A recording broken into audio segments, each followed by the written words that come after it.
Good morning students. तो हमने last lecture में जाना था about the dispersion of light, कि लाइट का डिस्पर्सन क्या होता है, कि जिसमें लाइट अपने वाइट लाइट अपने 7 डिफरेंट कलर में क्या हो जाता है, ब्रेक हो जाता है। उसे ही हम लोगों ने क्या बोला था, डिस्पर्सन ऑफ लाइट। तो हम लोगों ने देखा था कि dispersion of light white light combination होता है 7 डिफरेंट कलर्स ऑफ लाइट का। वाइट लाइट कितने कॉम्बिनेशन है, 7 डिफरेंट कलर्स, VIV GYOR, ये पढ़ा था। हर किसी का अपना अपना डिफरेंट वेवलेंथ होता है। इन सभी कलर का अपना अपना क्या है, डिफरेंट वेवलेंथ है। तो जब हम इसे किसी प्रिज्म से क्या करते हैं, क्रॉस करते हैं, when the white light passes through a prism, ठीक है, ये इसका एंगल हो गया, एंगल ऑफ प्रिज्म। तो वाइट लाइट जब किसी प्रिज्म से क्रॉस करती है तो क्या होता है, बेसिकली ये अपने 7 डिफरेंट कलर में क्या हो जाती है, ब्रेक हो जाती है। 7 डिफरेंट कलर में क्या हो जाती है, ब्रेक हो जाती है। अब सबसे ज़्यादा जो डिस्पर्जन होता है, सबसे ज़्यादा वेवलेंथ किसका है, रेड कलर का, और सबसे कम किसका है, वॉयलेट कलर का। तो सबसे ज़्यादा डिस्पर्सन होता है वॉयलेट कलर का और सबसे कम होता है रेड कलर का। ये रेड और ये कौन सा, वॉयलेट, और इसी के बीच में बाकी सारे डिफरेंट कलर आएंगे। तो सबसे ज़्यादा कौन डिफ्रैक्ट होता है, वॉयलेट कलर, ठीक है। और सबसे ज़्यादा डिस्पर्सन किसका हुआ, रेड का। सबसे कम किसका हुआ, रेड का, और सबसे ज़्यादा कौन किसका हुआ, वॉयलेट कलर का, ठीक है। तो इन सब चीज़ों के बारे में हम पढ़ चुके थे। अब इसके बाद क्या किया कि साइंटिस्ट थे सर आइजैक न्यूटन, जिसका नाम सब लोगों ने सुन रखा है। उन्होंने क्या किया कि इसी प्रिज्म के सेम एक और प्रिज्म लिया, लेकिन उसको क्या किया, इस प्रिज्म के अपोजिट प्लेस कर दिया, इस टाइप में, ठीक है। अब इस बार प्रिज्म एंगल क्या होगा, यहाँ पर, ठीक। तो जैसे ये वाला पॉइंट कौन सा है, किसका है, रेड लाइट का, ये भी किसका है, वॉयलेट का। तो ये प्रिज्म से ऐसे इस टाइप में मूव करने लगा, ये क्या होने लगा, इस टाइप में जाने लगा, और वापस से अगेन कौन निकला, वाइट लाइट। तो सर आइजैक न्यूटन ने जो एक्सपेरिमेंट किया, उन्होंने क्या किया, इस प्रिज्म के अपोजिट में एक और प्रिज्म प्लेस कर दिया, जिसका रिफ्रैक्टिंग एंगल सेम है, जो सेम मटेरियल का बना हुआ है। तो उन्होंने क्या फाइंड आउट किया कि जो फाइनल जो इमर्जिंग लाइट है वो कैसी थी, वाइट लाइट। वो कैसी लाइट है, वाइट लाइट है। मीन्स कि उनका जो डिस्पर्जन पहले हो रहा था, डिस्पर्जन जो फिनोमेना पहले हो रहा था, वो बाद में क्या हो गया, कैंसिल आउट हो गया। क्योंकि इसने तो क्या किया, इन सबको डिफरेंट कलर में ब्रेक किया, और इसने उन सबको क्या कर दिया, वापस से एक पॉइंट पर कन्वर्ज कर दिया, और जो इमर्जिंग रे थी वो कैसी निकली थी, वाइट लाइट, ठीक है। तो नोट कर लेना ये बात,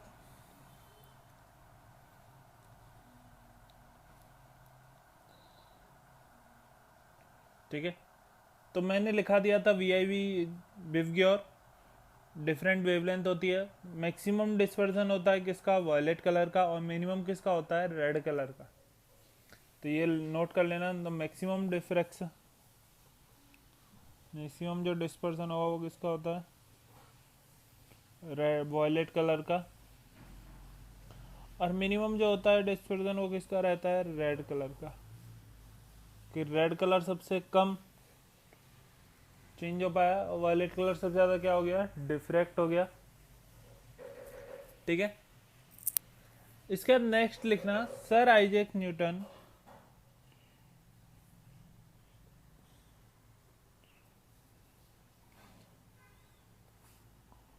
sir Isaac Newton found that if we placed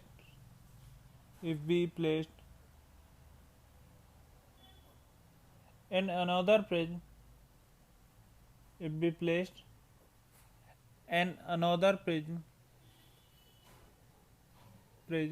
opposite to the previous one, opposite to the previous one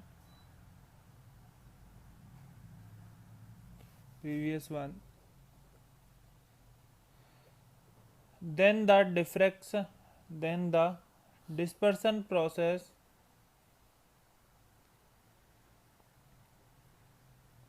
is cancelled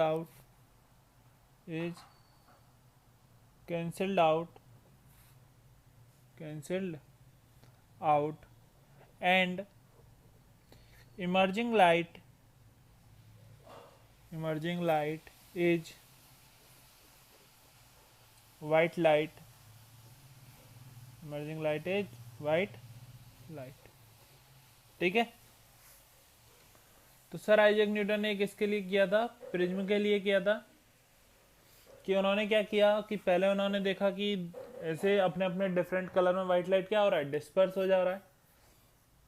तो उन्होंने क्या किया, सेम मटेरियल का एक प्रिज्म लिया, उसको इस प्रिज्म के अपोजिट प्लेस किया। तो उन्होंने देखा वापस से कि जो इमर्जिंग लाइट है वो कैसी थी, व्हाइट लाइट। ठीक है। तो इसमें क्या हो गया, डिस्पर्सन प्रोसेस कैंसिल्ड हो गया था।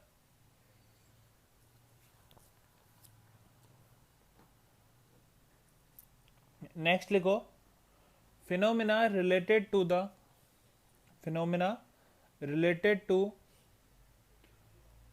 डिस्पर्सन।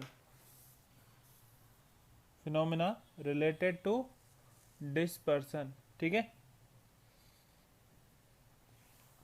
तो इसमें क्या लिखोगे, फिनोमिना रिलेटेड टू डिस्पर्सन में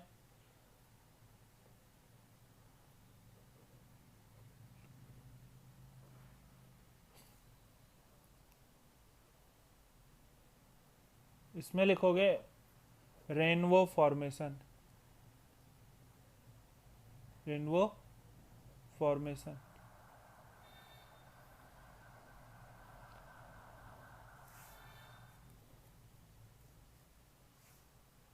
ठीक है।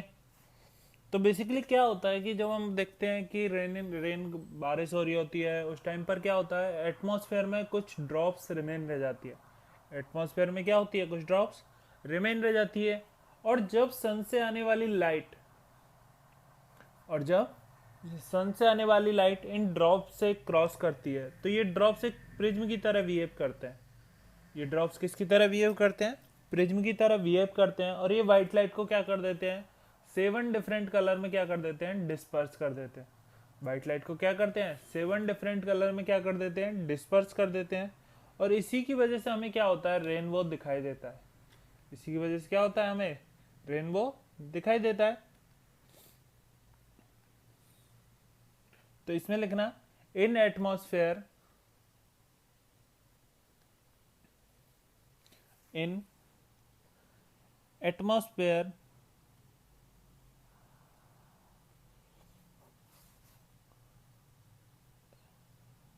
small droplet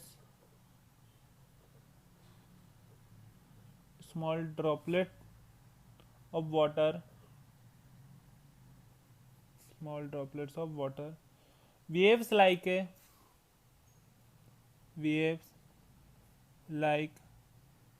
prism. When the white light cross these droplets,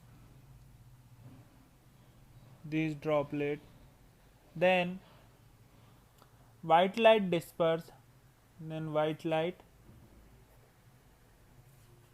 disperse into its different color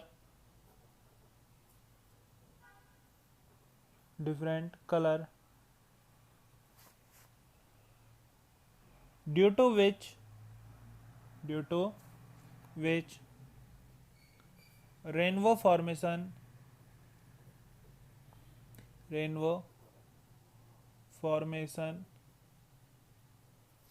takes place। ठीक है।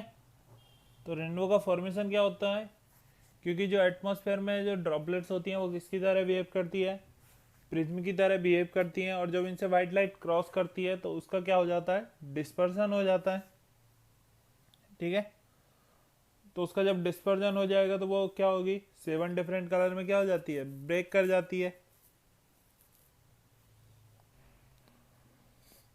और उसी की वजह से क्या होता है, रेनबो फॉर्मेशन होता है।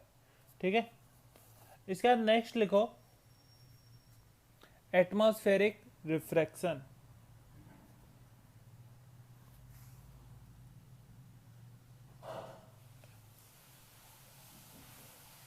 एटमॉस्फेरिक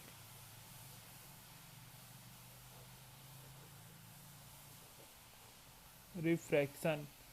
ठीक है,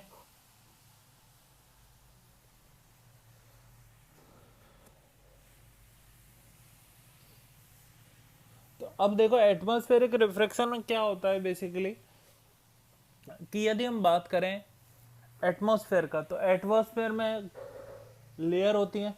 एटमॉस्फेयर में क्या होती है, बहुत सारी लेयर्स होती हैं।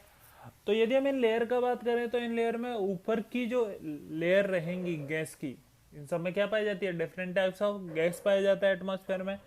तो यदि हम बात करें जो नियर द अर्थ है और जो अवे फ्रॉम द अर्थ है, तो जो नियर द अर्थ है उन गैस का टेम्परेचर क्या होता है, कम होता है। और जो अबव साइड में है, जो किसके हैं, सन की ज़्यादा नियर है, उनका टेम्परेचर क्या रहता है, थोड़ा हाई रहता है। और यदि जिसका टेम्परेचर थोड़ा हाई रहेगा जिस गैस का, उसमें पार्टिकल क्या रहते हैं, हमेशा एक दूसरे से डिस्टेंस पर रहते हैं। और जहाँ पर टेम्परेचर कम है वहाँ पर पार्टिकल क्या रहते हैं, एक दूसरे से थोड़ा नियरली क्लोज रहते हैं। ठीक है, तो जो अवे फ्रॉम द सरफेस है, अर्थ सरफेस, उन पार्टिकल पे क्या होता है, कम, वो डेंस नहीं होते हैं। और जो नियर द सरफेस है वो पार्टिकल क्या हो जाते हैं, ज़्यादा डेंस हो जाते हैं। तो एटमॉस्फेरिक रिफ्रैक्शन में देखोगे तो लगातार जब हम डाउनवर्ड डायरेक्शन में आएंगे तो एयर पार्टिकल का क्या होगा, लगातार डेंसिटी इंक्रीज करेगा। एयर पार्टिकल का डेंसिटी लगातार क्या होगा, इंक्रीज करेगा। इसी की वजह से जो हमें बहुत सारे फिनोमिना है, जैसे कि हमें स्टार्स होते हैं वो नाइट में ट्विंकलिंग करते हुए दिखाई देते हैं। ठीक है, हमें थोड़ा सन देखा हो यदि किसी ने सुबह, तो मॉर्निंग में हमें क्या होता है, हमेशा थोड़ा सन सनराइज से थोड़ा सा पहले से दिखाई देता है और सनसेट होने के थोड़ी देर बाद तक भी दिखाई देता है। ये सब प्रोसेस किसकी वजह से होता है, एटमॉस्फेरिक रिफ्रैक्शन की वजह से। क्योंकि एयर पार्टिकल का डेंसिटी कंटिन्यूसली अपवर्ड से लोअर डायरेक्शन में क्या होता जाता है, लगातार बढ़ता जाता है, जिसकी वजह से लाइट को एक रेयरर मीडियम से लगातार किस में एंटर करना पड़ता है, डेंसर मीडियम में। लाइट को किससे किस में एंटर करना पड़ता है, रेयर मीडियम से डेंसर मीडियम में, इसलिए उसका लगातार क्या होता जाता है, रिफ्रैक्शन होगा। यदि कोई भी लाइट रेयर से डेंसर मीडियम में लगातार क्रॉस करेगी तो उसका क्या होगा, रिफ्रैक्शन होगा। उसे ही क्या नाम दिया गया, एटमॉस्फेरिक रिफ्रैक्शन। उसे ही क्या नाम दिया गया, एटमॉस्फेरिक रिफ्रैक्शन नाम दिया गया। ठीक, तो इसमें लिखो अब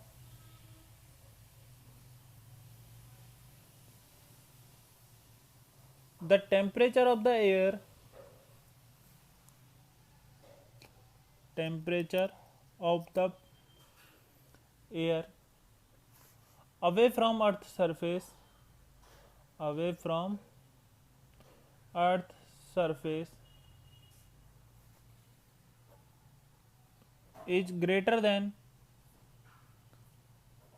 is greater than the temperature of air, temperature of air near the earth surface, near the earth surface. So density of gas, so density of gases in air, in air away, away from earth, away from surface is less, is less than density, is less than density near the surface, near the surface, so that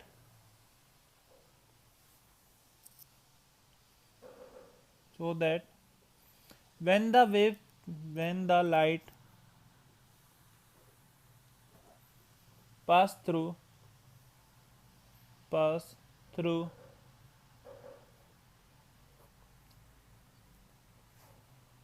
this medium, it continuously diffract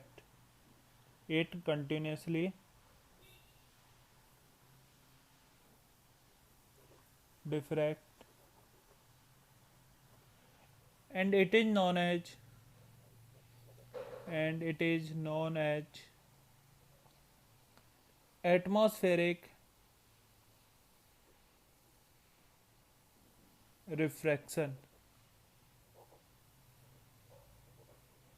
It is known as atmospheric refraction.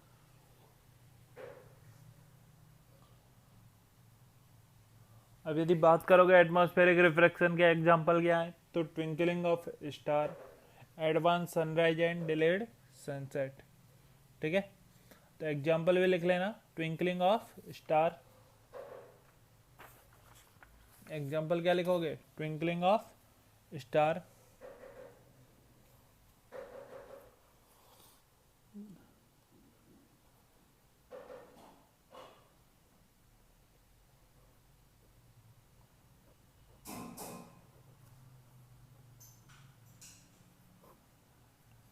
ठीक है, first example है twinkling of star. तो इसके बारे में भी थोड़ा देख लेते हैं क्या होता है, कैसे होता है। तो यदि हम बात करें तो ये क्या रहा, अर्थ, और ये रहा अर्थ का एटमॉस्फेयर। ये क्या रहा, अर्थ का एटमॉस्फेयर। अब यदि यहाँ पर कोई पर्सन खड़ा हुआ है, वो किसी भी स्टार को देख रहा है, ठीक है, यहाँ पर कोई स्टार है, ये इसको देख रहा है, तो स्टार से आने वाली लाइट, ठीक है, जैसे ही एटमॉस्फेयर में क्या करेगी, एंटर करेगी। जैसे ही एटमॉस्फेयर में क्या करेगी, एंटर करेगी, तो ये लगातार क्या होगी, डिफ्रैक्ट होगी। ये लगातार क्या होगी, डिफ्रैक्ट होगी। और ये इस टाइप से ह्यूमन के आई में क्या करेगी, क्रॉस करेगी। तो ह्यूमन को यहाँ पर कहीं पर स्टार दिखाई देगा, इनिशियली ह्यूमन को यहाँ पर कहीं पर स्टार दिखाई देगा। अब लगातार क्या होता है, एटमॉस्फेरिक कंडीशन भी क्या होती रहती हैं, चेंज होती रहती हैं। इसीलिए कभी कभी हमें स्टार यहाँ पर दिखाई देगा, कभी हमें स्टार यहाँ पर भी दिखाई देगा। तो इसकी वजह से क्या हो रहा है, लगातार स्टार का हमें ट्विंकलिंग प्रोसेस दिखाई देता है। ठीक है, तो इसे क्या बोल दिया हमने, ट्विंकलिंग ऑफ स्टार्स। अब हम बात करें कि इसमें एक और इम्पोर्टेंट चीज़ है जिसके बारे में हमें डिस्कस कर लेना चाहिए कि हमें जो स्टार होते हैं वही सिर्फ ट्विंकल करते हुए क्यों दिखाई देते हैं। हमें बहुत सारे जो हमारे प्लैनेट्स हैं या मून है, ये हमें कभी भी ट्विंकलिंग करते हुए क्यों नहीं दिखाई देते। रियल में इन सभी का भी क्या होता है, ट्विंकलिंग प्रोसेस होता है। लेकिन स्टार्स का जो डिस्टेंस है from the earth surface is very large, कि जो स्टार का जो डिस्टेंस है अर्थ की सरफेस से वो क्या होता है, बहुत ज़्यादा लार्ज होता है। इसलिए वो हमें किस सोर्स की तरह दिखाई देते हैं, पॉइंट सोर्स की तरह दिखाई देते हैं। ठीक है, लेकिन जो ये हमारे प्लैनेट्स है या फिर हम मैं बात करते हैं मून का, तो मून का जो डिस्टेंस है वो अर्थ से बहुत ज़्यादा नहीं है। काउंटिंग में लगता होगा कि सर बहुत ज़्यादा है, लेकिन रियल में उतना ज़्यादा नहीं है जितना इन स्टार्स के रेस्पेक्ट में देखे तो। ठीक है, तो ये भी क्या करते हैं, ट्विंकल करते हैं, लेकिन इनका साइज ये इतना ज़्यादा नियर है अर्थ सरफेस के कि इनका ट्विंकलिंग प्रोसेस हमें दिखाई नहीं देता है। रियल में तो ये क्या करते हैं, ट्विंकलिंग करते हैं क्योंकि एटमॉस्फेरिक चेंज की वजह से, लेकिन इनका जो डिस्टेंस है वो अर्थ के बहुत ज़्यादा पास होने की वजह से, और इनका रेस्पेक्टिव मास भी क्या हो गया, अर्थ के पास होने की वजह से हमें ज़्यादा दिखाई देता है, लार्ज ऑब्जेक्ट की तरह दिखाई देते हैं। तो हमें इनका ट्विंकलिंग प्रोसेस दिखाई नहीं देता है। ठीक, और स्टार्स का क्या होता है कि जो डिस्टेंस है वो अर्थ सरफेस से क्या रहता है, बहुत ज़्यादा रहता है। इसी की वजह से किसकी तरह बिहेव करते हैं, पॉइंट सोर्स की तरह बिहेव करते हैं। ठीक है, इसीलिए हमें इनका ट्विंकलिंग प्रोसेस क्या होता है, दिखाई देता है। तो इसमें लिखना चाहो तो लिख लेना, Stars behave like a point source. Behave like point source because they are having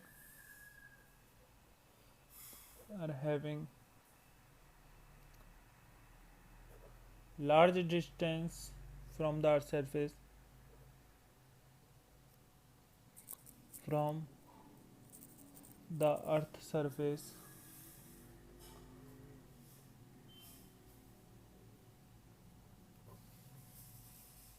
ठीक है. But some planet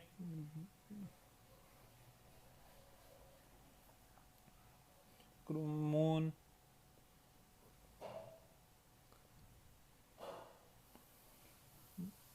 they also twinkle, but their distance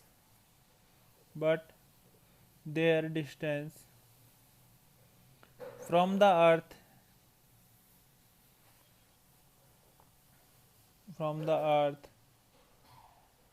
is comparatively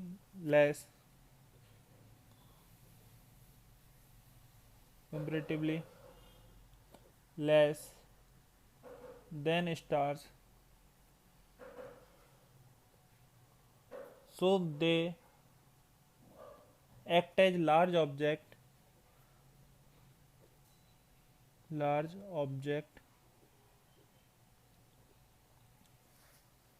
ठीक है.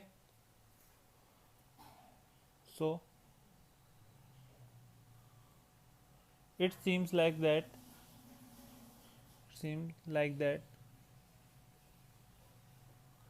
they do not twinkle.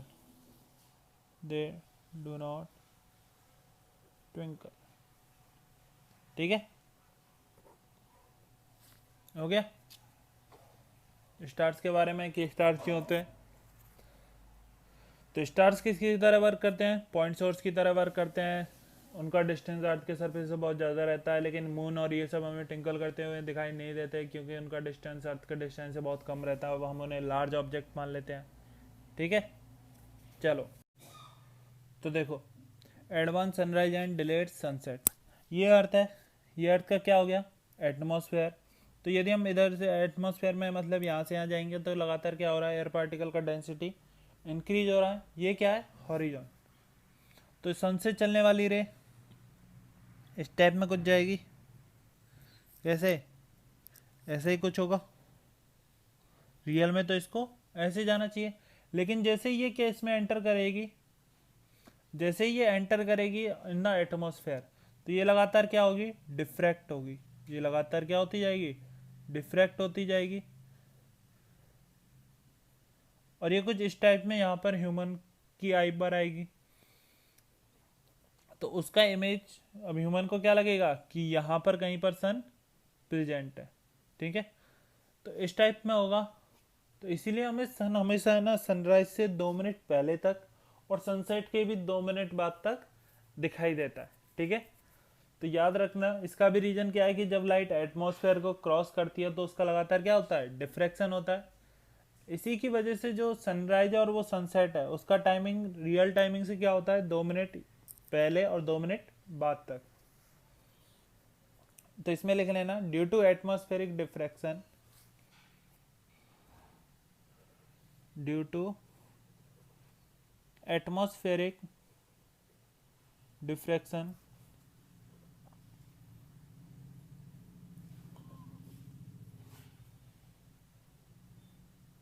we can see sun before 2 minutes of sunrise and after 2 minutes of sunset and after 2 minutes of sunset. ठीक है,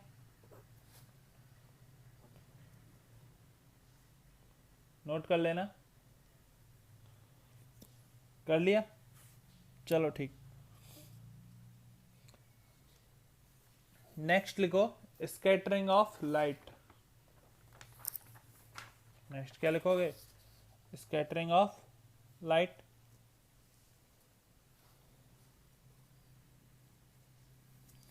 तो लिखो point.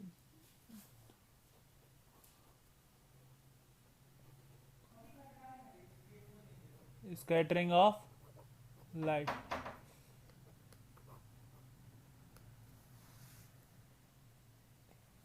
तो scattering of light में क्या होता है बेसिकली, यदि हम देखें तो आप लोगों ने पहले भी पढ़ा होगा, एक टिंडल इफेक्ट नाम का कहानी सुना होगा, ठीक है। तो एटमॉस्फेयर में क्या रहते हैं, बहुत छोटे छोटे पार्टिकल रहते हैं, बहुत छोटे छोटे स्मॉल क्या रहते हैं, पार्टिकल रहते हैं। तो जब लाइट इन पार्टिकल से क्या करती है, कोलिजन करती है, लाइट इन पार्टिकल से क्या करती है, कोलिजन करती है, तो अपने पास से क्या हो जाती है, चेंज हो जाती है, अपने पाथ को चेंज कर लेती है। यही क्या कहलाता है, scattering of light.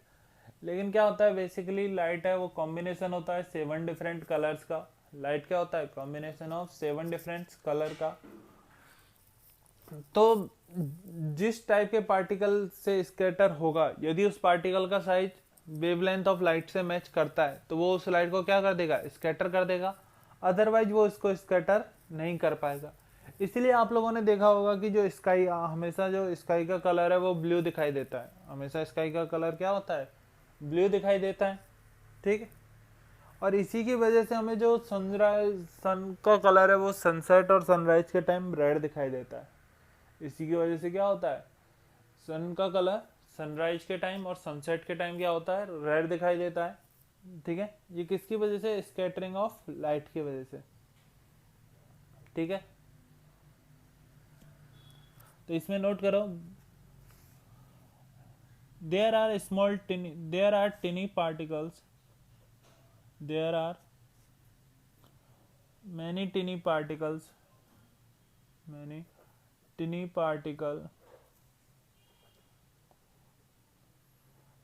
present in the atmosphere, present in the atmosphere,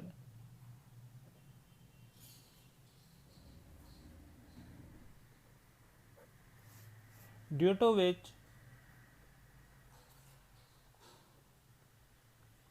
due to which when the light enters, light enters in the atmosphere, in the atmosphere,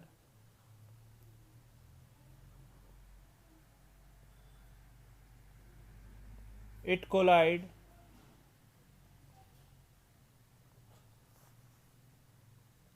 it collide with the particles and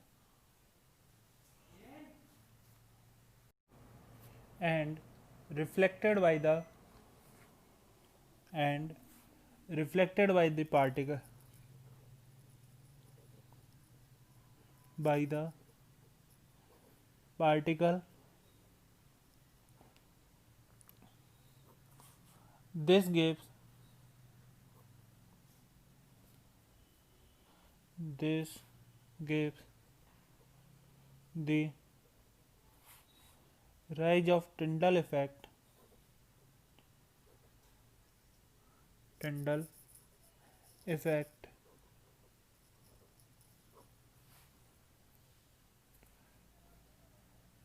due to which, due to which छोड़ो, this is the reason, reason behind, behind first blue color of sky, blue color of sky, second color of या reddish color, reddish color of sun at sunrise and sunset, sunrise and sunrise and sunset, ठीक है। अब blue colour of sky हमें कैसे दिखाई देता है और reddish colour of sun sunset और सनराइज के टाइम पे कैसे होता है, चलो उसके बारे में देखते हैं थोड़ा। ठीक, तो फर्स्ट लिखो blue colour of reason behind blue colour of sky, reason behind blue colour of sky. ठीक है, कि क्या रीजन है जिसके ब्लू का हमें स्काई का कलर ब्लू दिखाई देता है। तो यदि देखोगे तो लाइट कितने कलर का कॉम्बिनेशन है, 7 डिफरेंट कलर का कॉम्बिनेशन है, BIVGY O और R।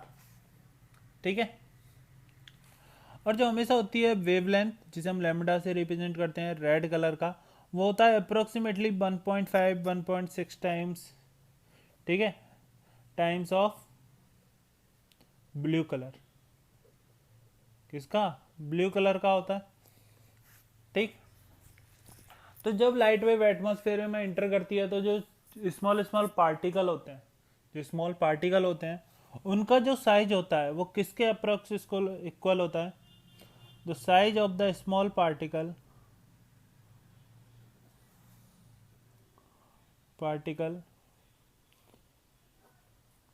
in the atmosphere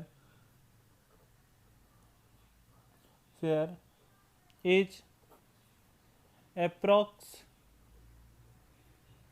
equal to the wavelength of blue color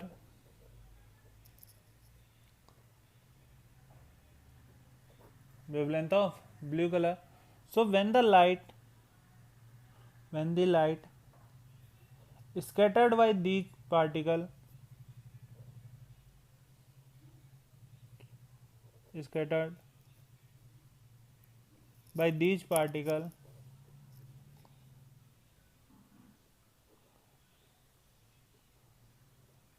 blue color is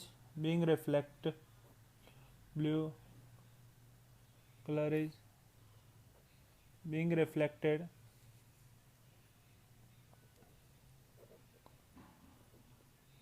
and it comes to the eye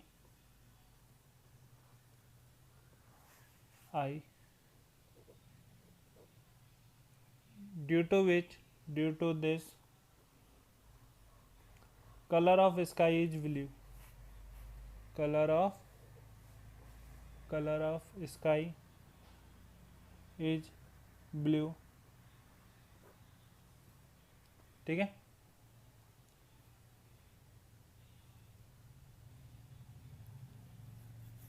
ठीक है। लेकिन यदि हम अब एटमॉस्फेयर से लगातार ऊपर चलते जाएं तो हमें कोई भी जो इसका कलर है कि हमें जो स्काई का कलर है वो कैसा दिखाई देगा? ब्लैक दिखाई देगा। ठीक है, क्योंकि यदि हम ऊपर की साइड में जाते जाएंगे तो एटमॉस्फेयर को क्रॉस करते जाएंगे तो स्कैटरिंग ऑफ लाइट क्या हो जाएगा? बंद हो जाएगा। और जैसे ही स्कैटरिंग ऑफ लाइट बंद हो गया तो वाइट लाइट बिल्कुल भी स्कैटर नहीं होगा। तो उसकी वजह से हमेशा जो एटमॉस्फेयर है वो कैसा दिखाई देगा? ब्लैक दिखाई देगा। ठीक है,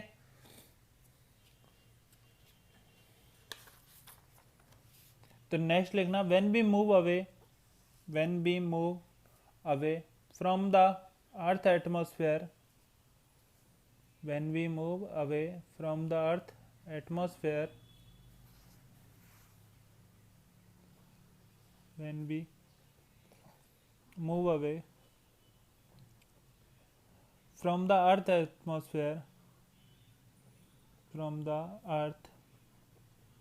atmosphere there is no scattering of light. There is no scattering of light. So atmosphere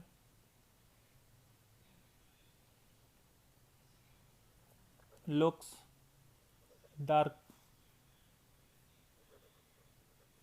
atmosphere कैसा दिखाई देगा? डार्क दिखाई देगा। ठीक है, क्योंकि उस टाइम कोई भी क्या नहीं होगा? स्कैटरिंग ऑफ लाइट नहीं होगा। और सेकंड लिखना रेडिश कलर ऑफ सन। इसके पीछे भी यही रीजन है, reddish colour of sun at sunrise and sunset, कि सन का जो कलर है वो सनराइज के टाइम और सनसेट के टाइम हमेशा रेडिश क्यों दिखाई देता है, तो सेम रीजन है। ठीक है, तो सनराइज और सनसेट के टाइम पर सन कहाँ पर रहेगा, हमेशा हॉरिजन पर रहेगा। सन किसके आसपास रहेगा, हॉरिजन के आसपास, यहाँ पर कहीं सन रहेगा। ठीक है, तो इस टाइम पे क्या होता है कि मोस्ट ऑफ द लाइट पहले ही सारे पार्टिकल से क्या हो जाता है, यहाँ पर जो एटमॉस्फेरिक पार्टिकल हैं प्रेजेंट, तो सनसेट और सनराइज के टाइम पे क्या होता है कि मोस्ट ऑफ द लाइट वो पहले ही क्या हो चुका होता है, एटमॉस्फेयर से स्कैटर हो चुका है, या होता है, या पहले ही पीछे रह चुका होता है।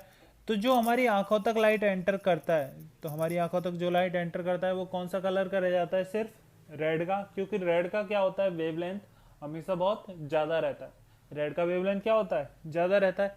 इसी की वजह से क्या होता है कि जो हमें सनराइज और सनसेट के टाइम पर, क्योंकि सन किस पर आ जाता है, हॉरिजन पर आ जाता है, तो इस केस में पार्टिकल को बहुत ज़्यादा डिस्टेंस ट्रेवल करना पड़ता है हॉरिजन के केस में। और वर्टिकल के केस में देखें, यहाँ पर यदि हमारे नून का टाइम है, आफ्टरनून हो रहा है, तो इस टाइम पर सन को पर्सन तक पहुँचने के लिए कम डिस्टेंस ट्रेवल करना पड़ा, और इस सनसेट और सनराइज पर क्या करना पड़ता है, ज़्यादा डिस्टेंस ट्रेवल करना पड़ता है। इसीलिए जो मोस्ट ऑफ द वेवलेंथ है, कई या डिफरेंट कलर्स का जो वेवलेंथ है वो पहले ही क्या हो चुका होता है, स्कैटर्ड हो चुका होता है पार्टिकल से टकरा टकरा के। और जो हमारी आंखों तक पहुंचने वाला कलर है वो सिर्फ कैसा रह जाता है, रिमेन सिर्फ रेड कलर रह जाता है। इसलिए हमें सनराइज और सनसेट के टाइम पर हमेशा इसका कैसा दिखाई देता है, सन का कलर रेड दिखाई देता है, और नून में कैसा दिखाई देता है, वाइट। आफ्टरनून में यदि कभी देखा हो तो सन का कलर हमेशा कैसा दिखाई देता है, वाइट दिखाई देता है। लेकिन सनराइज और सनसेट के टाइम पर हमेशा क्या होता है, रेड दिखाई देता है। ठीक है, तो इसमें लिखो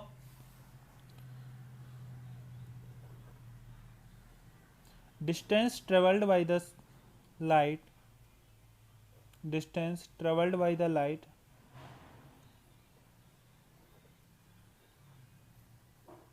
at the time of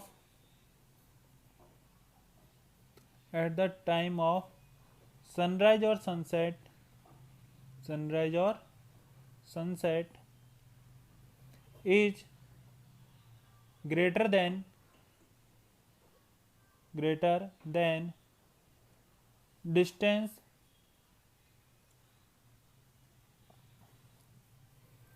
is greater than distance traveled at noon,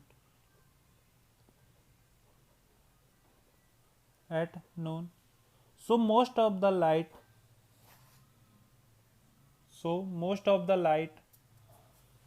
ठीक है, so most of the light get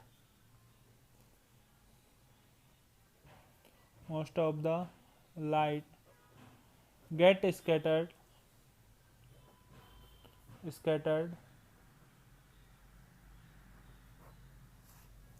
and only color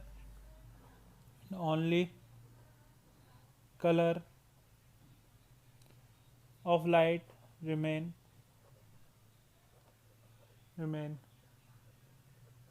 is red, due to which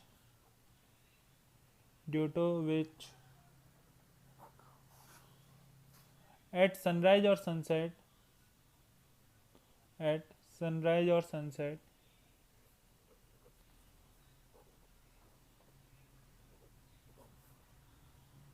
color of sun look reddish। ठीक है, and at noon its color look like white color।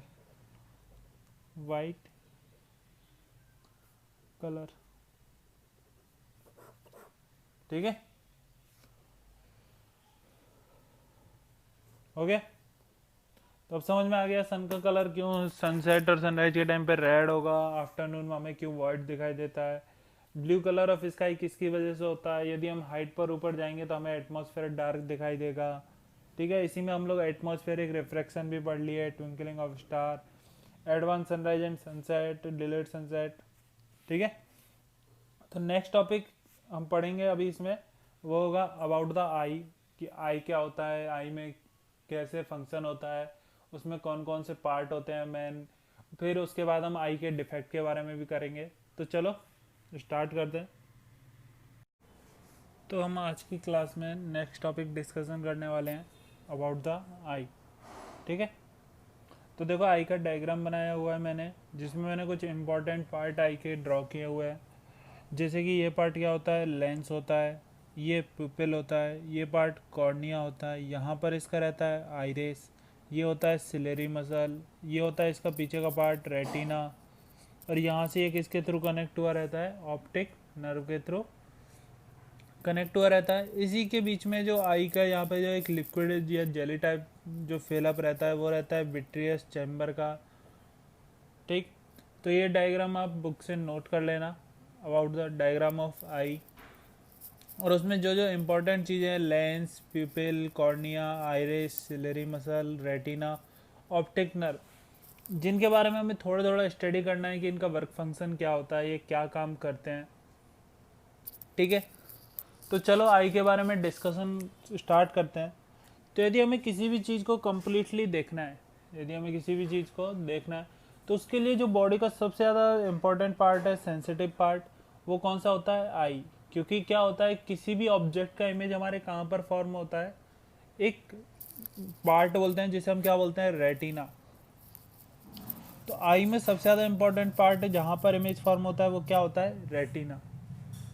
ठीक है, retina क्या है, एक light sensitive area होता है जहां पर incident light after the refraction through lens, कहां पर इंसिडेंट होता है, रेटिना पर इंसिडेंट होता है।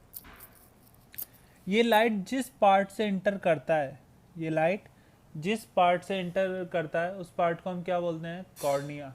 उस पार्ट को हम क्या बोलते हैं, कॉर्निया बोलते हैं। ठीक है, तो कॉर्निया क्या है, एक थिन मेम्ब्रेन है जिसके थ्रू लाइट क्या करेगा, इंटर करेगा, जिसके थ्रू क्या करेगा, लाइट इंटर करेगा। इसी के साथ में एक और पार्ट है, वो क्या है, आइरिस। वो क्या है, आइरिस। आइरिस का बेसिकली वर्क फंक्शन क्या होता है, आइरिस का वर्क फंक्शन होता है, ये हेल्प करता है किसको, ऑब्जेक्ट को फोकस करने में। आइरिस का काम क्या रहता है, ये ऑब्जेक्ट को फोकस करने में हेल्प करता है। किसकी हेल्प से, प्यूपिल की साइज को कंट्रोल करके। किससे, प्यूपिल की साइज को कंट्रोल करके ये क्या करता है, हेल्प करता है ऑब्जेक्ट को क्लियरली फोकस करने में, कि उनका इमेज फाइनली कहाँ पर बने, रेटिना पर बने। इसी के साथ साथ प्यूपिल का यदि हम वर्क फंक्शन देखें, यदि हम किसका वर्क फंक्शन देखें, प्यूपिल का वर्क फंक्शन देखें, तो प्यूपिल क्या काम करता है, प्यूपिल काम करता है अमाउंट, लाइट का जो अमाउंट एंटर कर रहा है उसका क्वांटिटी डिसाइड करता है। उसे कंट्रोल भी कर सकता है कि ज़्यादा अमाउंट ऑफ लाइट एंटर नहीं करना चाहिए या कम अमाउंट ऑफ लाइट एंटर नहीं करना चाहिए, वो काम कौन करता है, प्यूपिल करता है। ठीक है, अब क्या होता है कि जैसे ही कॉर्निया के थ्रू क्या हुआ, लाइट एंटर किया, ठीक है, प्यूपिल की हेल्प से हम अमाउंट ऑफ लाइट क्या किए, कंट्रोल किए। अब उसके बाद क्या होगा, लेंस से रिफ्रैक्शन होगा, और उसका इमेज कहाँ पर बनता है, रेटिना पर। उसका इमेज कहाँ पर बनता है, रेटिना पर इमेज बनेगा। अब जैसे ही रेटिना पर इमेज बनता है, तो रेटिना में क्या होते हैं, बहुत सारे लाइट सेंसिटिव सेल होते हैं। रेटिना में क्या होता है, बहुत सारे लाइट सेंसिटिव सेल होते हैं। तो वो लाइट सेंसिटिव सेल क्या हो जाते हैं, एक्टिवेट हो जाते हैं, और वहां पर इलेक्ट्रिक सिग्नल क्या होता है, जनरेट हो जाता है। इलेक्ट्रिक सिग्नल क्या हो जाता है, जनरेट हो जाता है। और ये इलेक्ट्रिक सिग्नल ऑप्टिक नर्व किसकी हेल्प से, ऑप्टिक नर्व की हेल्प से कहाँ तक जाते हैं, ब्रेन तक जाते हैं। कहाँ तक जाते हैं, ब्रेन तक जाते हैं। ठीक है, और ब्रेन पर पहुंचने पर जो हमें पता चलता है कि ऑब्जेक्ट कैसा है, क्या ऑब्जेक्ट दिखाई दे रहा है, ब्रेन उस पर क्या करता है, रिएक्शन करता है। इसी तरह से हमें कोई भी ऑब्जेक्ट क्लियरली दिखाई देता है। ठीक है, तो बात समझ में आई। एक बार दोबारा से सुनो, important part. Light sensitive area कौन है? रेटिना। कि इस पर क्या बनेगा? इमेज बनेगा, ठीक है। एक छोटा सा पार्ट कौन है? कॉर्निया, जिसकी वजह से क्या कर रहा है? लाइट एंटर कर रहा है। ये एक थिन मेम्ब्रेन का बना होता है। किसका बना होता है? थिन मेम्ब्रेन का बना होता है, जिसमें से लाइट क्या करता है? एंटर करता है। एक आता है आइरिस। एक कौन सा चीज है? आइरिस। आइरिस का क्या काम करता है? आइरिस काम करता है फोकस करने के लिए। ऑब्जेक्ट को क्या करता है? आइरिस फोकस करता है। किसकी हेल्प से? प्यूपिल की हेल्प से। किसकी हेल्प से? प्यूपिल की हेल्प से। कि प्यूपिल के साइज को ये कंट्रोल करता है, उसको इंक्रीज भी कर देता है, कभी डिक्रीज कर देता है, ठीक है। अब प्यूपिल का काम क्या होता है? प्यूपिल का काम है कि अमाउंट ऑफ लाइट को क्या करता है? कंट्रोल करता है या फिर रेगुलेट करता है। जैसे कि यदि हम बहुत ज़्यादा ब्राइट एरिया में है तो हमारी जो अमाउंट ऑफ लाइट है वो आंखों में क्या जानी चाहिए? कम जानी चाहिए। यदि हम डार्क रूम में है तो अमाउंट ऑफ लाइट क्या होनी चाहिए? ज़्यादा से ज़्यादा एंटर करनी चाहिए। तो अमाउंट ऑफ लाइट को कौन कंट्रोल करता है? प्यूपिल, ठीक है। अब क्या होता है, जैसे ही लाइट कॉर्निया के थ्रू एंटर करता है, लेंस से क्या होगा? रिफ्रैक्शन होगा, और उसका इमेज बनता है वो इन्वर्टेड होता है। उसका इमेज कैसा बनता है? इन्वर्टेड इमेज बनता है। कहाँ पर? रेटिना पर। कहाँ पर बनता है? रेटिना पर बनता है। रेटिना में क्या होते हैं? बहुत सारे लाइट सेंसिटिव सेल होते हैं। रेटिना में क्या होते हैं? बहुत सारे लाइट सेंसिटिव सेल होते हैं। वो सभी क्या हो जाते हैं? एक्टिवेट हो जाते हैं, और उनमें क्या जनरेट हो जाता है? इलेक्ट्रिक सिग्नल जनरेट हो जाता है। वो इलेक्ट्रिक सिग्नल क्या होता है? ऑप्टिक नर्व की हेल्प से कहाँ तक पहुँचता है? ब्रेन तक। वो सिग्नल ऑप्टिक नर्व की हेल्प से कहाँ तक पहुँचता है? ब्रेन तक पहुँचता है। और ब्रेन क्या करता है? उन पर रिएक्शन देता है कि कैसा हमें ऑब्जेक्ट दिखाई दे रहा है, क्या चीज़ है, ठीक है। तो चलो इन सब के बारे में लिख लो।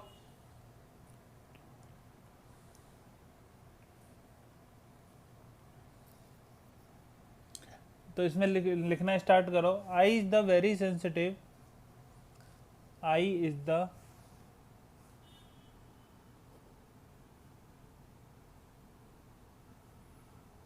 very sensitive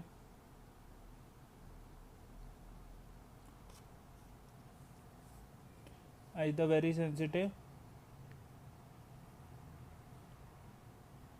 part of human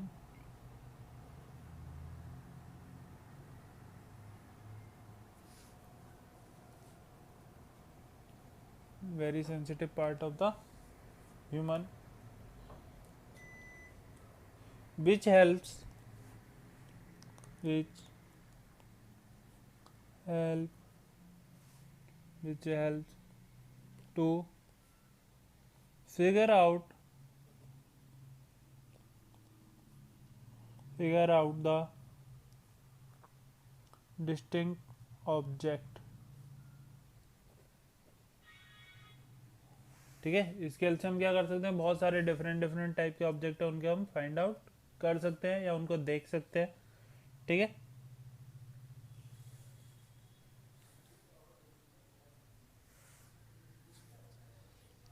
next लिखो, eye is having a light sensitive part या area, eye is having a light sensitive area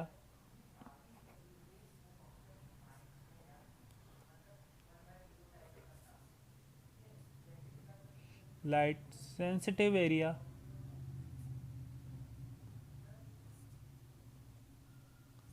which is called as retina, which is called as retina,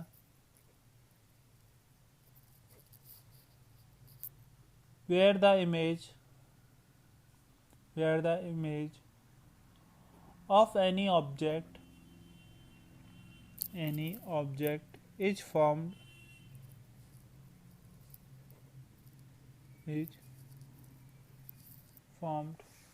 ठीक है।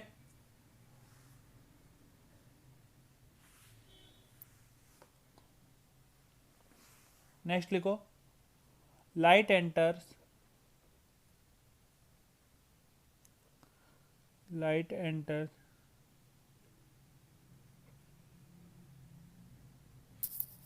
through a light enters through a thin membrane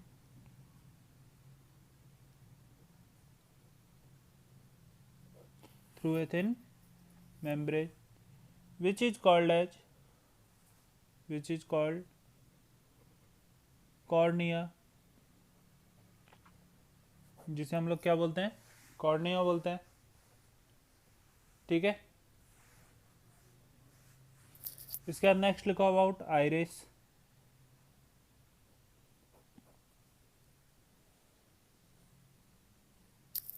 iris क्या है? Iris it help to focus objects. Iris it helps to focus objects and it control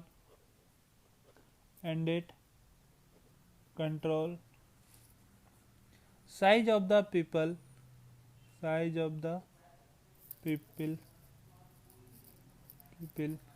ठीक है।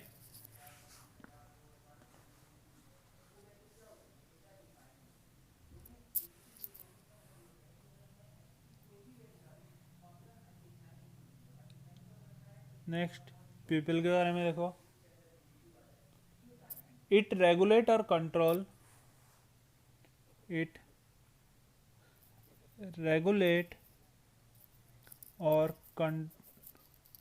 और control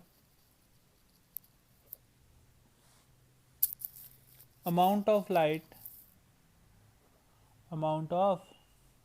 light entering the eye।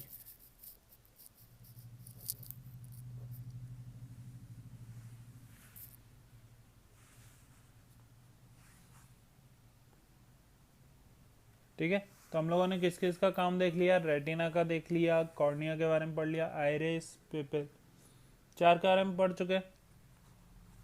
इसके अंदर next लिखो, when the light enters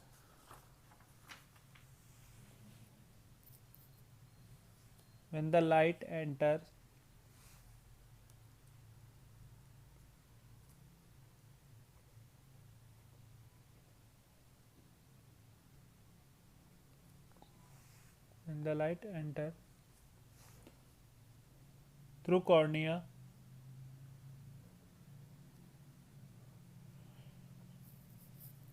its image is formed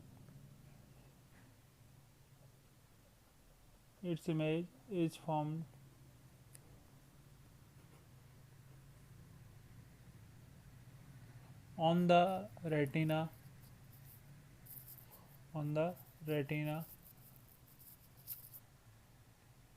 its image is formed on the retina,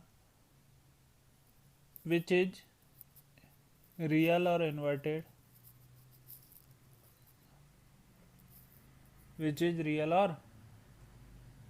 inverted,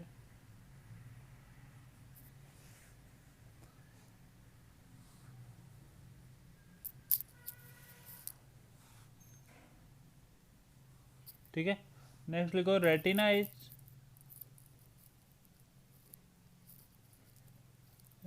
is having a large number of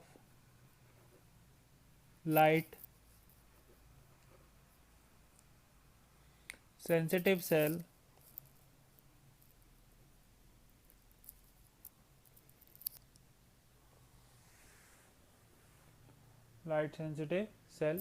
which get activated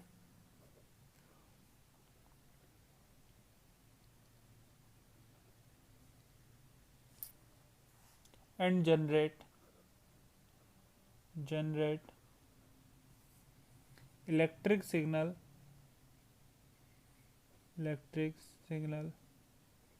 that go to the brain from the optic nerve from the optic nerve and brain recognize the signal. Brain recognize the signal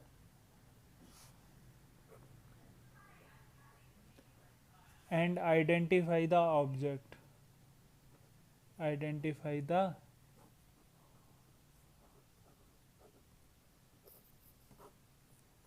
ठीक है।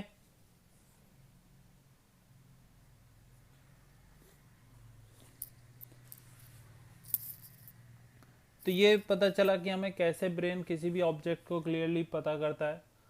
अब इसके बाद हम इसमें next discussion करते हैं about the eye lens. किसके बारे में डिस्कशन करते हैं? आई लेंस के बारे में डिस्कशन करते हैं। तो आई लेंस क्या होता है? बेसिकली एक जेली लाइक मटेरियल का बना होता है। आई लेंस किसका बना होता है? जेली लाइक मटेरियल का बना हुआ रहता है।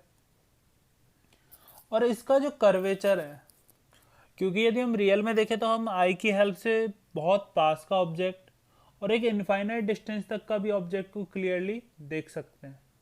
हम एक बहुत पास का भी ऑब्जेक्ट और एक बहुत इनफाइनाइट डिस्टेंस यानी बहुत लार्ज डिस्टेंस तक के ऑब्जेक्ट को क्या कर सकते हैं? क्लियरली देख सकते हैं। तो किसी भी ऑब्जेक्ट को क्लियरली देखने के लिए, किसी भी ऑब्जेक्ट को क्लियरली देखने के लिए उसका इमेज कहाँ पर बनना चाहिए? रेटिना पर बनना चाहिए। उसका इमेज कहाँ पर बनना चाहिए? रेटिना पर बनना चाहिए। और ये किसकी हेल्प से होगा? फोकल लेंथ की हेल्प से। ये किसकी हेल्प से होगा? फोकल लेंथ की हेल्प से होगा। तो जो आई लेंस है उसका जो कर्वेचर है, उसका जो कर्वेचर है उसको वेरी कौन करता है? Ciliary muscle. उसको वेरी कौन करता है? सिलेरी मसल उसको लगातार क्या करता है? चेंज करता है उसकी फोकल लेंथ को। तो यदि आपने देखा हो तो कभी कभी क्या होता है, हमारा आई लेंस कॉन्ट्रैक्ट हो जाता है, कभी कभी आई लेंस क्या हो जाता है? एक्सपेंड हो जाता है या रिलैक्स स्टेट में रहता है।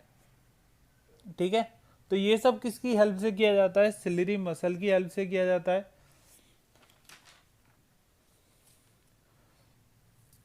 ठीक, तो जब हमारे जो सिलेरी मसल है वो क्या रहती है? रिलैक्स स्टेट में रहती है। जब सिलेरी मसल किस में रहती है? रिलैक्स स्टेट में रहती है।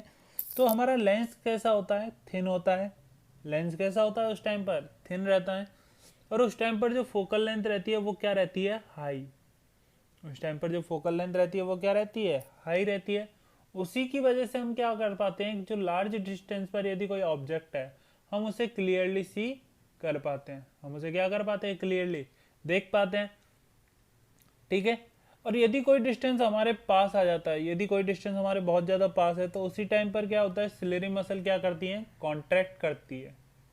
सिलेरी मसल क्या करती हैं? कॉन्ट्रैक्ट करती हैं।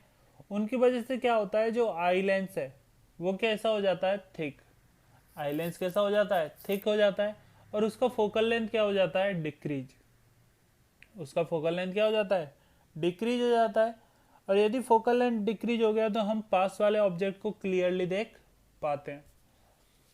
ठीक है, और यही जो आई लेंस का जो एडजस्ट करने का जो पावर होता है या फिर एबिलिटी होता है कि वो फोकल लेंथ को ज़रूरत के टाइम पर ज़्यादा कर सकता है या फोकल लेंथ को कम कर सकता है, इसी एबिलिटी को हम क्या बोलते हैं? Accommodation of eye lens. क्या बोल देते हैं? अकोमोडेशन ऑफ आई बोल देते हैं। ठीक है, तो चलो नेक्स्ट लिखो आई लेंस। नेक्स्ट किसके बारे में लिखोगे? आई लेंस के बारे में लिखोगे। तो लिखो eye lens is compose, eye lens heading डाल लेना। इसमें क्या लिखोगे? It is compose of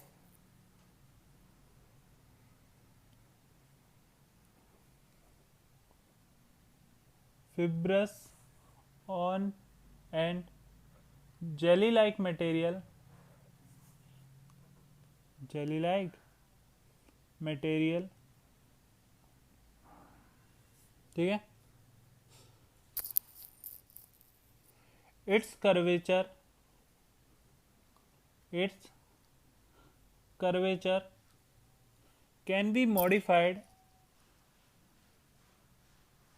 can be modified to some extent, to some extend by the help of ciliary muscle. किसकी हेल्प से हम कर सकते हैं? सिलेरी मसल की हेल्प से क्या कर सकते हैं? इसके जो साइज है, ठीक है, या कर्वेचर है, उसको हम क्या कर सकते हैं? मॉडिफाइड कर सकते हैं, ठीक है। अब कैसे करते हैं वो भी राइट डाउन करो नेक्स्ट में। If ciliary muscle is relaxed, if ciliary muscle is relaxed,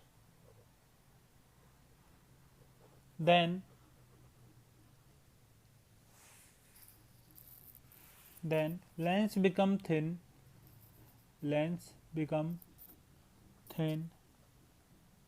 and focal length of lens increase, focal length of the lens increase.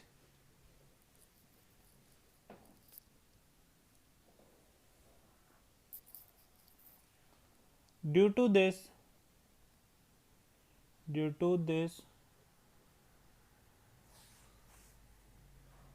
we can see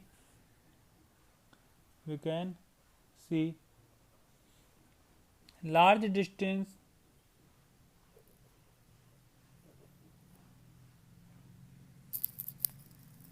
due to this we can see large हटा देना, distant object clearly, ठीक है। इसी की वजह से हम क्या कर पाते हैं? जो बहुत ज़्यादा डिस्टेंस पर ऑब्जेक्ट है उनको क्या कर पाते हैं? क्लियरली देख पाते हैं। नेक्स्ट लिखो, if object is closer, if object is closer, if object is closer, then ciliary muscle contract,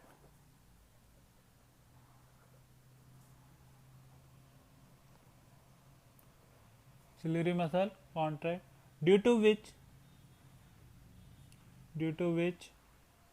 lens become thick,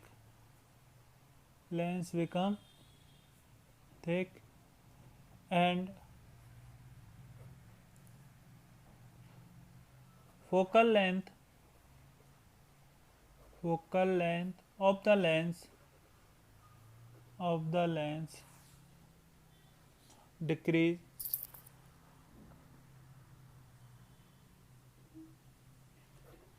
focal length of the lens decrease, ठीक है।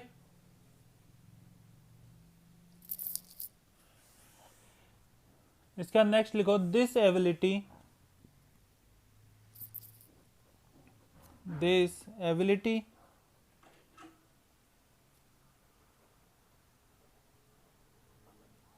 of the eye lens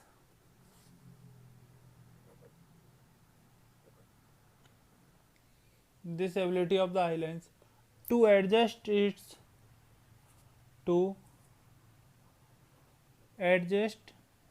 focal length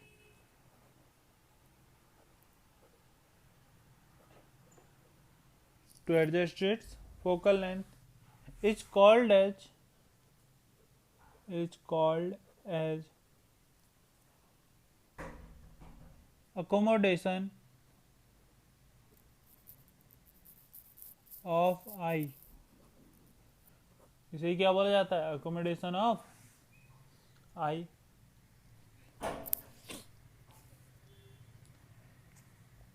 लेकिन याद रखना हमेशा कि हम बहुत ज़्यादा पास तक की भी चीज़ों को इजीली नहीं देख सकते हैं। तो यदि हम किसी भी एक प्रिंटिंग पेपर को अपने आई के नियर लाते जाएं और हमें उन वर्ड को क्लियरली सी करना है कि हमें उन वर्ड क्लियरली दिखाई दे रहे हैं, तो उसके लिए हमेशा एक क्या रहता है? मिनिमम वैल्यू ऑफ विजन रहता है। मिनिमम वैल्यू ऑफ क्या रहता है? विजन रहता है, जहां तक हम किसी भी ऑब्जेक्ट को क्लियरली देख सकते हैं। और यदि उस मिनिमम डिस्टेंस ऑफ विजन से आगे यदि हम किसी भी ऑब्जेक्ट को रखेंगे तो हमारी आई उसको क्लियरली नहीं देख पाएगी। ठीक है, तो इसी के बाद नेक्स्ट लाइन में लिखना, for a normal human being, for a normal human being the minimum distance of vision, for a normal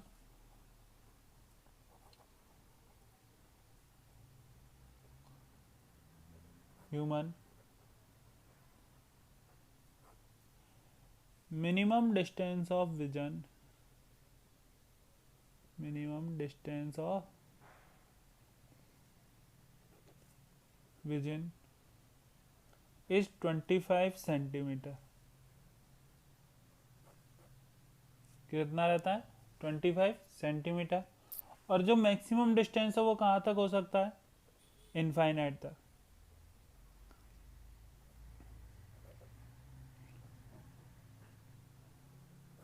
ये कहाँ तक हो सकता है? और नॉर्मल ह्यूमन के लिए इनफाइनाइट तक हो सकता है। ठीक है, तो यदि अब हम बात करते हैं कि हाँ, इसी के साथ में थोड़ा सा और बात कर लेते हैं। जैसे हमने minimum distance of vision, maximum distance of vision का बात किया। ठीक है, इसी के साथ आता है horizontal view with one I and horizontal view with both I. तो यदि हम क्या करते हैं, अपने एक हाथ को एक आई पर क्या कर देते हैं, प्लेस कर देते हैं, तो जितना एंगल हमारा आई, जितना एंगल किसी भी ऑब्जेक्ट द्वारा हमारे आई पर बन सकता है, जिसको हम क्लियरली देख सकते हैं, वो कितना रहता है? वो रहता है 150 डिग्री। वो हमेशा क्या रहता है? 150 डिग्री। तो आप ये करके देख सकते हो कि एक अपने हैंड को लो, एक आई पर प्लेस करो और देखो अपने आसपास तक के, तो तुम्हें सिर्फ 150 डिग्री के एंगल तक पर जो ऑब्जेक्ट है वही क्या होंगे? दिखाई देंगे। उससे ज़्यादा के एंगल पर यदि कोई भी ऑब्जेक्ट है जो आई के साथ, तो तुम्हें क्या करना पड़ेगा? या तो अपने गर्दन को इधर उधर घुमाना पड़ेगा। ठीक है, लेकिन यदि तुमने गर्दन को फिक्स कर दिया तो तुम सिर्फ 150 डिग्री के एंगल पर ही जो ऑब्जेक्ट प्लेस हैं उन्हें क्या कर पाओगे? देख पाओगे। ठीक है, तो इसीलिए हम बोलते हैं horizontal view for one eye. Horizontal view for one eye कितना रहता है? हमेशा 150 डिग्री। और यदि हम दोनों आंखों की बात करें कि दोनों आंखों के लिए कितना रहता है, तो ये हो जाता है 180 डिग्री। ये कितना हो जाता है? 180 डिग्री। तो इसको भी नोट करना, horizontal view, horizontal view for one I is 150 degree and for both eye it become 180 degree. ये कितना बन जाता है? 180 डिग्री बन जाता है। ठीक है, तो यहां तक की बात समझ में आ गई। अब इसके बाद हम बात करते हैं डिफेक्ट्स ऑफ आई के बारे में। किसके बारे में बात करते हैं? डिफेक्ट्स ऑफ आई। कि तुम लोगों ने देखा होगा कि बहुत सारे लोगों को क्या रहता है? ग्लासेज रहते हैं हमेशा। तो वो क्या है? आई का डिफेक्ट है। वो सब किसका है? आई का डिफेक्ट है। जैसे कि बहुत लोग, जैसे कि एज इंक्रीज होती है, लोगों के क्या होने लग जाते हैं? आंखें कमजोर होने लगती हैं। ठीक है, जो ये सिलेरी मसल है उसका कॉन्ट्रैक्शन पावर और ये सब बहुत क्या होता है? धीरे धीरे डिक्रीज होने लगता है। तो वो उन सब की वजह से क्या होता है कि आई क्या क्या आने लगते हैं? डिफेक्ट आने लगते हैं। तो अब हमें नेक्स्ट डिस्कस करना है अबाउट द डिफेक्ट ऑफ आई। तो ये कुछ डिफेक्ट होते हैं। ठीक है, और ये डिफेक्ट कब क्रिएट होता है? जब हमारा इमेज कहाँ पर फॉर्म नहीं होगा? रेटिना पर फॉर्म नहीं होगा। जब किसी भी, यदि हमें ऑब्जेक्ट को देखना है और उसका इमेज कहाँ पर फॉर्म ना हो? रेटिना पर फॉर्म ना हो, तो हमें ऑब्जेक्ट क्लियरली दिखाई नहीं देता है। यही क्या कहलाता है? Defect of I.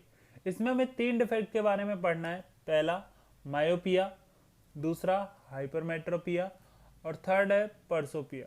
थर्ड कौन सा है? परसोपिया। तो मायोपिया को बोलते हैं नियर साइटनेस।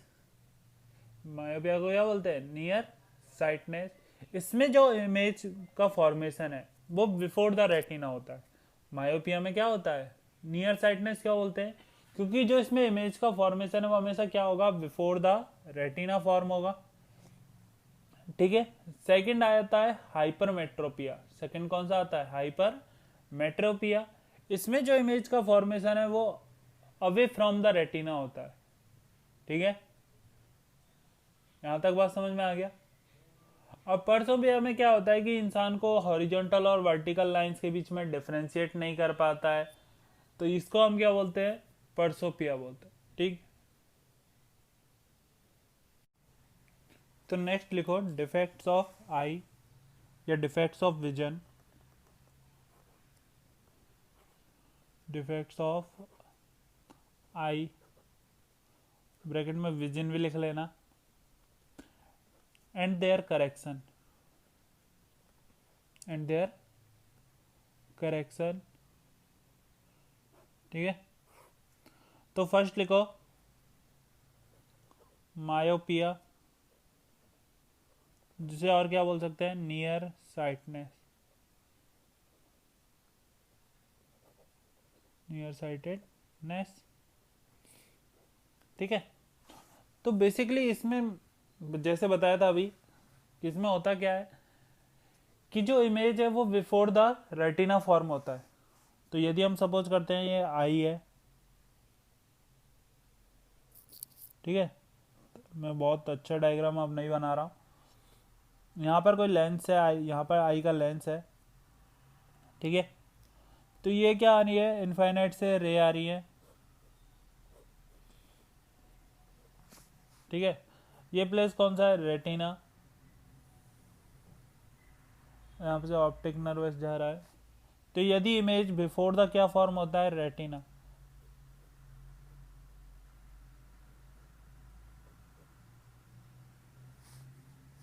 इमेज कहाँ फॉर्म हो रहा है? बिफोर द रेटिना फॉर्म हो रहा है, तो इसको हम क्या बोलते हैं? Near sightedness. ठीक है, इसके करेक्शन के लिए हम क्या करते हैं? इसके करेक्शन के लिए बेसिकली हम, अब यदि हमें इनका इमेज कहाँ पर बनाना है? यहाँ पर। इनका इमेज हमें कहाँ पर बनाना है? यहाँ पर बनाना है, रेटिना पर। तो क्या ये बीम ऑफ लाइट थोड़ा सा ज़्यादा डिफ्रैक्ट होना चाहिए, या थोड़ा सा क्या होना चाहिए? डिस्पर्स होना चाहिए, कि after the converging through this lens image कहाँ पर बने? रेटिना पर। तो इसको सही करने के लिए हम कौन सा लेंस यूज करते हैं? Concave lens. सही करने के लिए कौन सा लेंस यूज करते हैं? कॉनकेव लेंस यूज करते हैं। ठीक है, बात समझ में आया? तो चलो, in this defect, in this defect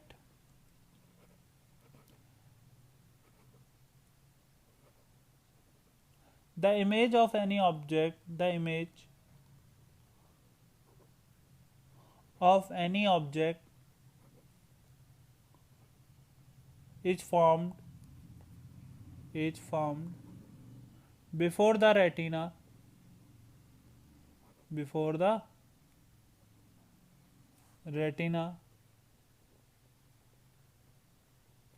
so object cannot be clearly seen, object can't be clearly seen by the eye, by the eye.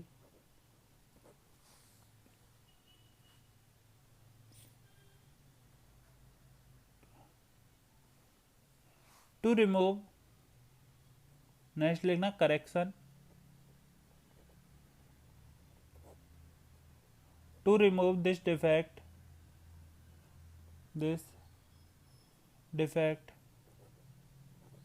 concave lens is used। कौन सा लेंस यूज करते हैं? Concave lens is use. तो जब हम concave lens का use करेंगे तो क्या होगा, ये भी ध्यान से देखो।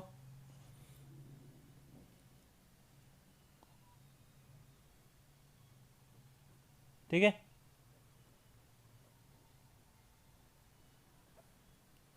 तो यदि हम यहां पर कॉनकेव लेंस का यूज किए, ठीक है, तो लाइट बीम तो कहां से आ रहा होगा? अभी भी इनफाइनाइट से, इसी टाइप का। तो कॉनकेव लेंस से आने के बाद क्या होगा? क्या लाइट बीम थोड़ा सा डिफ्रैक्ट हो जाएगा? लाइट बीम थोड़ा सा क्या हो जाएगा? डिफ्रैक्ट हो जाएगा। और उसके बाद जो ये जो जहाँ पर मिलेंगे वो पॉइंट क्या हो जाएगा, रेटिना। वो पॉइंट क्या हो जाएगा, रेटिना पर इमेज बनेगा। ठीक है, तो इसकी वजह से हमको क्या होता है, हेल्प हो जाएगा कि हम ऑब्जेक्ट को क्लियरली देख सकते हैं। किसमें, मायोपिया में। तो मायोपिया में हमेशा क्या याद रखोगे, जो ऑब्जेक्ट का इमेज है वो कहाँ पर फॉर्म होता है, बिफोर द रेटिना फॉर्म होता है। और उसके करेक्शन के लिए हम कौन सा लेंस यूज करते हैं, कॉनकेव लेंस। कौन सा लेंस यूज करते हैं, कॉनकेव लेंस। नेक्स्ट लिखो, हाइपर मेट्रोपिया। नेक्स्ट कौन सा है, हाइपर मेट्रोपिया। सेकंड लिखो,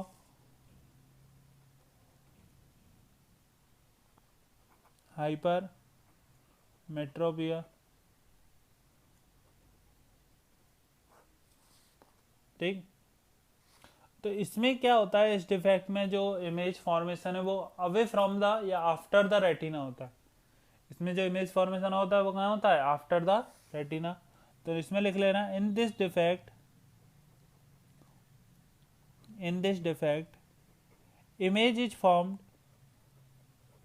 image is formed after the retina,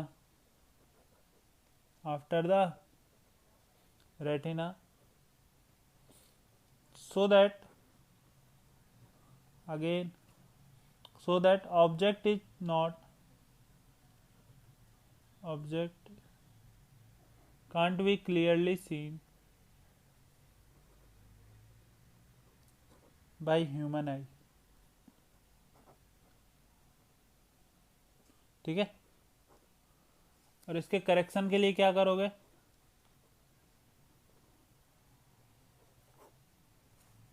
to remove this defect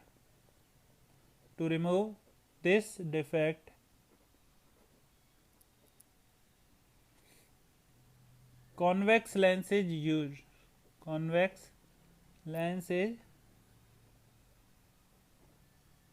used। ठीक है, चलो अब बात करते हैं इसके डायग्राम का।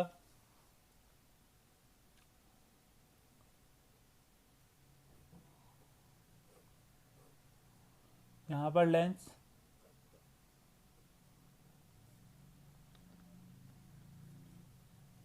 ठीक है,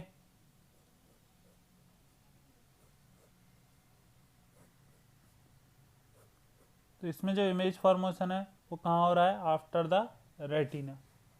इसमें जो इमेज फॉर्मेशन है वो कहाँ हो रहा है, आफ्टर द रेटिना।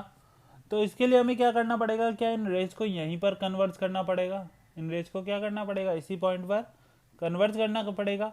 इसीलिए हमें यहाँ पर कौन सा लेंस लगाना चाहिए, कॉनकेव या कॉन्वेक्स। तो यदि हम कॉनकेव लगाएंगे तो कॉनकेव क्या उनको अपने से डाइवर्ज कर देगा, कॉनकेव क्या कर देगा, उनको डाइवर्ज कर देगा। तब तो वो और भी पीछे जाके क्या होंगी, मिलेंगी। लेकिन यदि हम क्या लगाते हैं, कॉन्वेक्स लेंस, यदि हम कौन सा लेंस लगाते हैं, कॉन्वेक्स लेंस लगाते हैं, तो कॉन्वेक्स लेंस की हेल्प से क्या होगा, क्या वो उन रेज को थोड़ा सा और कन्वर्ज करेगा, जिसकी वजह से इन दोनों लेंसों के कॉम्बिनेशन से फाइनली रेज इस पॉइंट पर क्या हो पाएंगी, कन्वर्ज हो पाएंगी। ठीक है,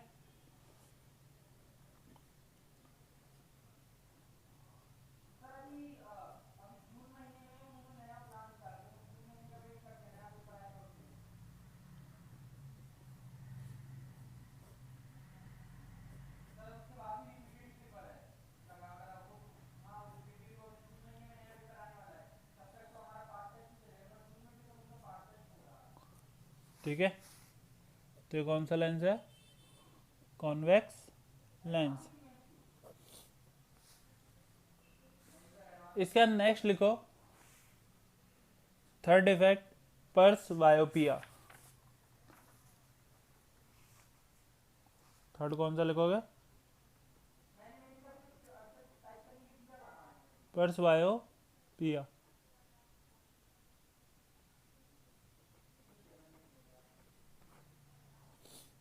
अब मैंने पहले ही बताया था कि जैसे जैसे एज बढ़ती है, जैसे जैसे एज बढ़ती है तो क्या होता है, सिलेरी मसल का कॉन्ट्रैक्ट और एक्सपेंड होने का पावर लगातार क्या होता जाता है, डिक्रीज हो जाता है।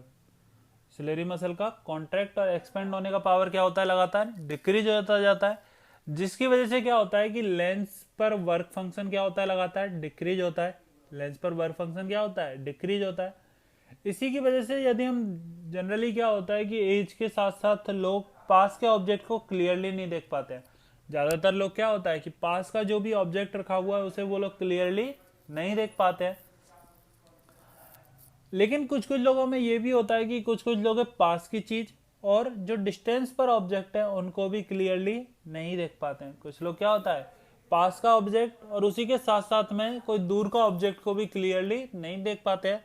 उस केस में हमें क्या करना पड़ता है, उस केस में हमें बाईफोकल लेंस यूज करना पड़ता है। उस केस में हमें कौन सा लेंस यूज करना पड़ता है, बाईफोकल लेंस यूज करना पड़ता है, जिसमें क्या रहते हैं, दो लेंस रहते हैं। एक अपर पार्ट रहता है कॉनकेव और जो लोअर पार्ट होता है वो होता है कॉन्वेक्स। अपर पार्ट कौन सा रहता है, कॉनकेव, और एक लोअर पार्ट रहता है कॉन्वेक्स, जिसकी वजह से हम क्या होता है पास की चीजों को भी क्लियरली देख पाते हैं और दूर की चीजों को भी क्लियरली देख पाते हैं। ठीक है, तो पर्स बायोपिया में कब ये डिफेक्ट जनरली कब जनरेट होता है, एज के साथ जनरेट होता है। जैसे जैसे एज इंक्रीज होता जाता है सिलेरी मसल का पावर लॉस होता जाता है या फिर वो कॉन्ट्रैक्ट और एक्सपेंड उतना जल्दी नहीं कर पाते हैं।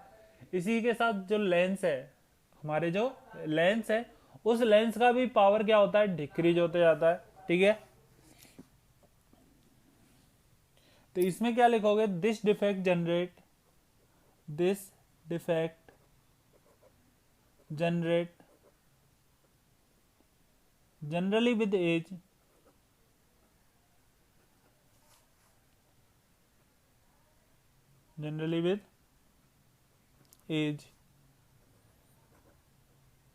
because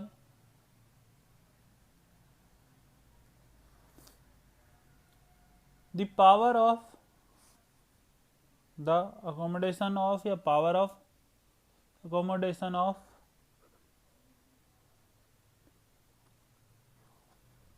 eye lens decrease,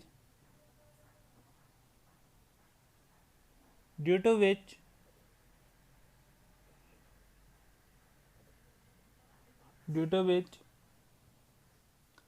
object, bracket में लिखना नियर ऑब्जेक्ट। ठीक है, जनरली कौन से ऑब्जेक्ट रहते हैं, जो पास में होते हैं। ठीक है, object can't be clearly seen by the eye। ठीक है,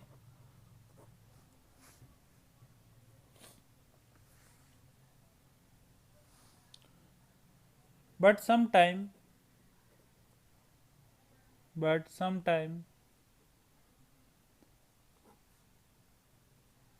human is not able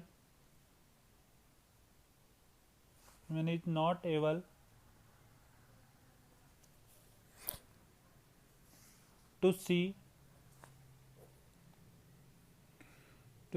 near or distinct object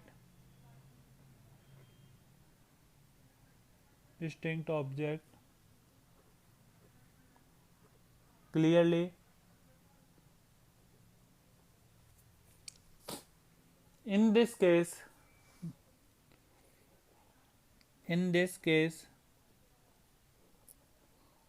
bifocal lens is used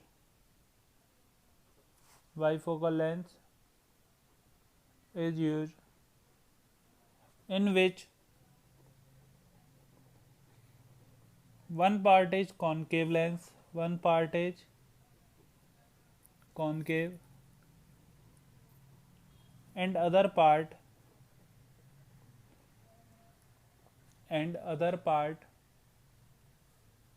is convex lens।